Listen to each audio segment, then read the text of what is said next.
Hello everyone, welcome back to Dakshata academy channel. तो polity series में हमने जो टॉपिक शुरू किया हुआ है, कौन सा शुरू किया है? फंडामेंटल राइट्स, मौलिक अधिकार, जो कि पूरी पॉलिटी में हमारा सबसे इम्पोर्टेंट टॉपिक है। और फंडामेंटल राइट्स में भी कौन सा पार्ट हम शुरू किया हुआ है? समता का अधिकार, यानी कि राइट टू इक्वालिटी। और इसमें कौन कौन से आर्टिकल आते हैं? आर्टिकल नंबर 14 से 18। तो ये हमने शुरू किया हुआ है और इसमें हमने जो आर्टिकल 14 हम कर चुके हैं और आज हम करेंगे आर्टिकल नंबर 15 को।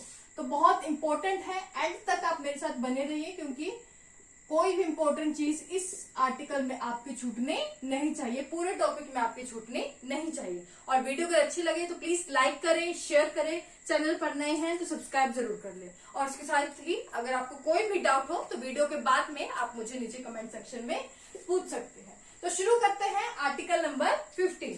तो आर्टिकल 15 जो कि आपके राइट टू इक्वलिटी यानी कि समानता के अंतर्गत आता है, समानता के अधिकार के अंतर्गत आता है। सबसे पहले हम देखेंगे ये आपके कौन से इक्वलिटी राइट के बारे में बात करता है।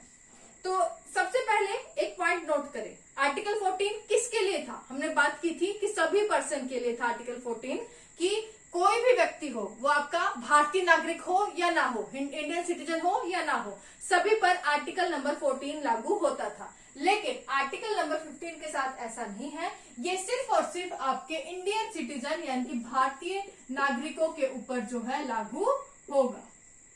और इस आर्टिकल में क्या कहा गया है कि किसी भी भारतीय नागरिक के साथ कहीं भी किसी भी स्थान पर जो उनको 5 अधिकार दिए गए हैं कि इनके 5 बिंदुओं पर कोई भेदभाव नहीं किया जा सकता। और 5 बिंदु कौन से हैं? पहला है आपका रिलीजन, कि किसी भी भारतीय नागरिक के साथ धर्म के आधार पर कोई भेदभाव नहीं किया जा सकेगा। दूसरा है रेस, मूल वंश, तो किसी भी भारतीय नागरिक के साथ उसकी रेस के आधार पर कोई भेदभाव नहीं किया जा सकेगा। तीसरा है कास्ट, उसकी जाति के आधार पर कोई भेदभाव नहीं किया जा सकेगा। फोर्थ है सेक्स, यानी कि मेल है, फीमेल है, फिर जो मतलब उसके सेक्स के आधार पर कोई भेदभाव नहीं किया जा सकेगा। और लास्ट है आपका प्लेस ऑफ बर्थ, यानी कि उसके जन्म स्थान के आधार पर भी उसके साथ कोई भेदभाव नहीं किया जा सकेगा। तो पूरा आर्टिकल 15 अगर 2 लाइन में अगर आपको डिफाइन करना हो तो आर्टिकल 15 में सबसे पहले तो भारतीय नागरिकों के साथ धर्म, मूलवंश, जाति, लिंग या जन्म स्थान के आधार पर भारत देश में किसी भी आधार पर उनके साथ भेदभाव नहीं किया जा सकेगा। अब हमें इसके बारे में थोड़ा डिटेल में देखना है कि एग्जाम में क्वेश्चन कहाँ से बनते हैं। तो आर्टिकल 15 5 क्लोज में आपका डिवाइडेड है, 5 जो है आर्टिकल्स में डिवाइडेड है। आर्टिकल 15(1), 15(2), 15(3), 15(4) और 15(5। तो एक एक करके हम समझते हैं। तो आर्टिकल 15 इसमें आपका पहले है आर्टिकल 15(1), 15(2), 15(3), 15(4) और 15(5). तो आर्टिकल 15(1) की सबसे पहले बात करें तो इसमें अभी हमने जो 5 आधार देखे थे वही आप एक बार लिख ले। रिलीजन, रेस, कास्ट, सेक्स और प्लेस ऑफ बर्थ, ये अभी हमने देखे हैं। तो आर्टिकल 51 में कहा गया कि ठीक है, हमने आर्टिकल 15 में पढ़ लिया कि ये इन 5 आधारों पर व्यक्ति के साथ कोई भेदभाव नहीं हो सकता, लेकिन इनके अलावा 2 आपके ऐसे जो है, जैसे कि आपके बाकी आधारों पर भारतीय नागरिकों के साथ थोड़ी बहुत ऊंच नीच हो सकती है, उनके साथ जो है उनको जो है स्पेशल पावर दी जा सकती है, या फिर स्पेशल सर्विस जो है बाकी आधारों पर उन्हें दी जा सकती है। कईयों को दी जा सकती है, कईयों को नहीं दी जा सकती। जैसे कि है आपको प्लेस ऑफ रेसिडेंस, नागरिक के, इंडियन सिटीजन के उसके निवास स्थान के आधार पर। दूसरा है इकोनॉमिक स्टेटस। अभी कैसे एग्जाम्पल के माध्यम से मैं आपको समझाऊंगी। तो ठीक है, इन 5 आधारों पर कोई भेदभाव नहीं होगा, लेकिन भारतीय नागरिक जिस स्थान पर रह रहा है, प्लेस ऑफ रेसिडेंस के आधार पर उसका थोड़ी बहुत उसका आप कह सकते हैं किसी को स्पेशल सर्विस दी जा सकती है, किसी को नहीं, किसी को रिजर्वेशन मिल सकती है, किसी को नहीं। एग्जाम्पल, कोई स्टेट सर्विस, कोई एग्जाम है, गवर्नमेंट एग्जाम है किसी भी स्टेट का, तो स्टेट गवर्नमेंट अपने जो स्टेट के लोगों को ये अधिकार दे सकती है, ये रिजर्वेशन दे सकती है कि किसी भी उसमें हमारे जो स्टेट के लोग हैं उन्हें 80% तक रिजर्वेशन मिलेगा। जितना भी परसेंट रिजर्वेशन वो डिसाइड करना चाहे कर सकते हैं। बाकी स्टेट के लोगों को कम रिजर्वेशन 10 या 15% जो सीट है सिर्फ उनके लिए एलोकेट होगी। उसके आधार पर आप नहीं कह सकते कि यहाँ पर हमारे साथ भेदभाव हो रहा है, क्योंकि प्लेस ऑफ रेसिडेंस इन 5 उसमें नहीं आता। सिर्फ उनके रेसिडेंस वो कहाँ रह रहे हैं, तो स्टेट जो है गवर्नमेंट अपने जो स्टेट में रहने वाले लोगों को ये रिजर्वेशन दे सकती है। इसी तरह इकोनॉमिक स्टेटस का सबसे आसान एग्जांपल है अभी जो रिजर्वेशन दी गई है इकोनॉमिक स्टेटस जो जिनका लो है, EWS कैटेगरी जिसे हम कहते हैं कि लोअर इनकम स्टेट जो ग्रुप पीपल है, लोअर इनकम जो पीपल है उनके जो ग्रुप है उनको ये स्टेटस दिया गया है, EWS कैटेगरी की रिजर्वेशन दी गई है, क्योंकि वो इकोनॉमिक वीक है। ये कास्ट के आधार पर नहीं है कि सिर्फ उनके इकोनॉमिक स्टेटस के आधार पर जो है EWS कैटेगरी बनाई गई है, जिसमें उनको सर्विस में रिजर्वेशन जो है आपका दिया गया है। तो आर्टिकल 15(1) में कहा गया है इन आधारों पर तो उनको किसके साथ किसी भेदभाव नहीं होगा, किसी भी भारतीय नागरिक के साथ, लेकिन प्लेस ऑफ रेसिडेंस या इस तरह के जो आपके फैक्ट्स हैं उनके साथ जो है ये थोड़ा बहुत उनके साथ किसी लोग को किसी व्यक्ति को दी जा सकती है स्पेशल सर्विस, किसी को नहीं। तो ये था आर्टिकल 15(1).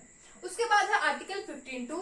आर्टिकल 15(2) में आपका कहा गया है कि जो राज्य अपने नागरिकों को के साथ जो है पब्लिक प्लेसेस पर, जो आपके सार्वजनिक स्थानों पर किसी तरह का भेदभाव नहीं करेगा।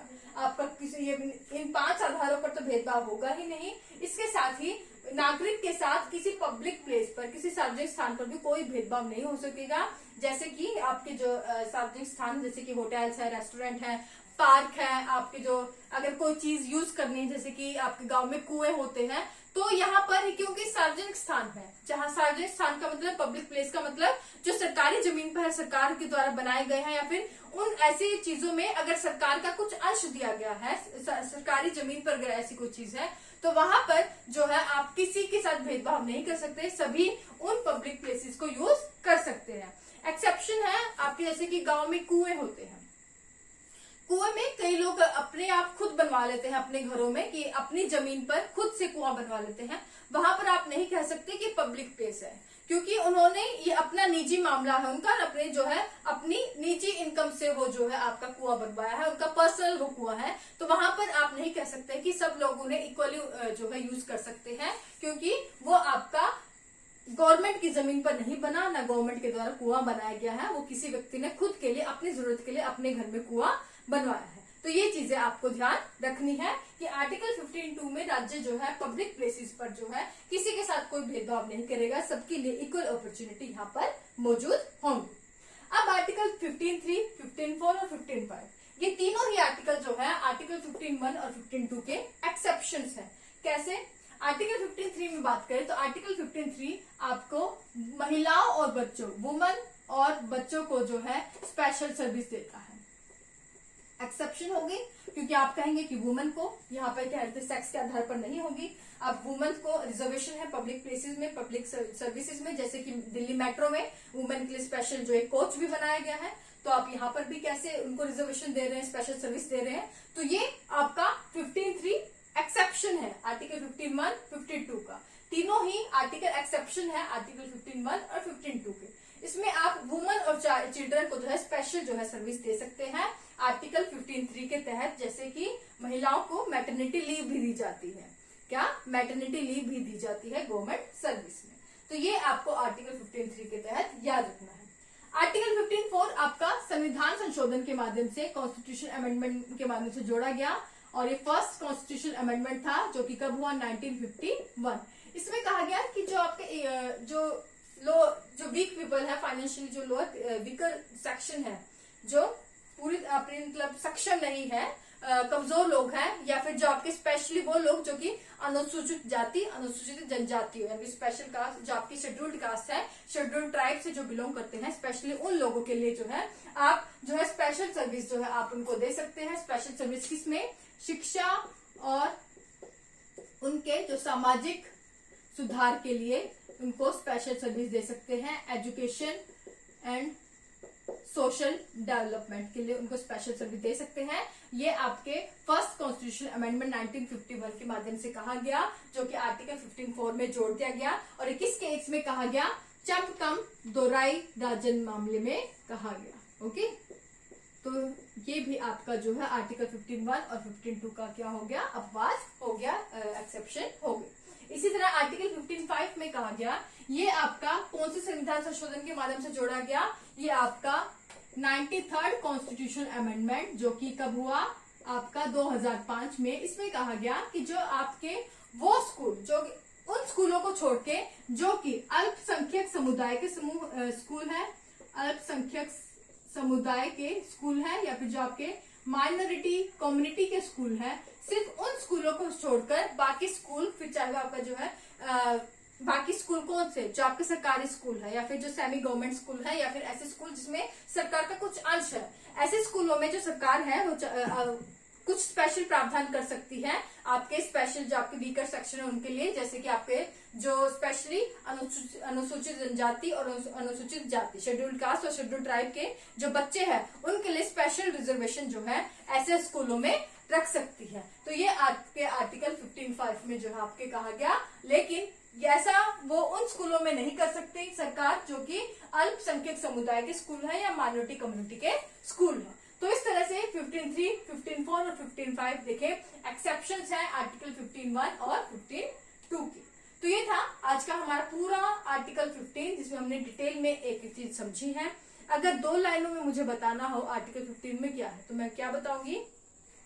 आर्टिकल 15 में भारतीय नागरिकों को उनका ये मूल अधिकार है कि उनके साथ रिलीजन, रेस, उनकी कास्ट, सेक्स या उनकी प्लेस ऑफ बर्थ, उनके जन्म स्थान के आधार पर भारत में उनके साथ किसी भी प्रकार का भेदभाव नहीं किया जा सकेगा। ये आपका इन शॉर्ट आर्टिकल 15 में है। तो उम्मीद करती हूँ आपको पूरा टॉपिक बहुत अच्छे से समझ आ गया होगा। फिर भी अगर कोई डाउट रहता है तो आप मुझे वीडियो के बाद में नीचे कमेंट करके पूछ सकते हैं। और वीडियो अगर आपको समझ में आई है, अच्छी लगी है, तो वीडियो को लाइक जरूर कर दिया करें, सारी वीडियो को लाइक जरूर कर दिया करें। वीडियो को ज्यादा से ज्यादा वीडियो को शेयर करें, चैनल पर नए हैं तो सब्सक्राइब कर लें। आज के लिए बस इतना ही। Thank you so much.